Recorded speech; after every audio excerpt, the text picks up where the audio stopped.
ఇక ప్రజలను మోసం చేసి అధికారంలోకి వచ్చి అరాచకాలు సృష్టిస్తున్న కాంగ్రెస్ ప్రభుత్వాన్ని ప్రశ్నిస్తూనే ఉంటామని బీఆర్ఎస్ ఖమ్మం నగర అధ్యక్షుడు పగడాల నాగరాజు స్పష్టం చేశారు. కాంగ్రెస్ పెట్టి అక్రమ కేసులకు భయపడే ప్రసక్తే లేదని, బీఆర్ఎస్ పార్టీకి కేసులు కొత్త కాదని అన్నారు. తెలంగాణను తెచ్చిన కేసీఆర్ బాటలో ప్రయాణిస్తూ ఇంకా రెట్టింపు ఉత్సాహంతో పనిచేస్తామని స్పష్టం చేశారు.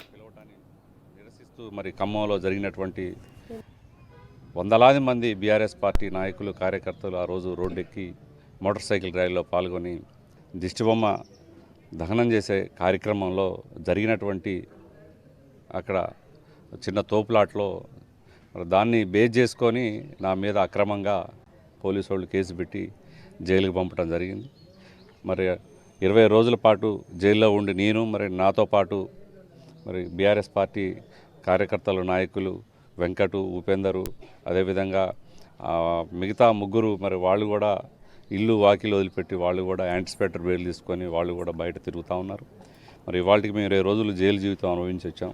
ఈ కాంగ్రెస్ పార్టీ ఇట్లాంటి అక్రమ కేసుల్ని పెడుతూ బీఆర్ఎస్ పార్టీని అనగదొక్కాలని చూస్తూ ఈ కేసులకు భయపడి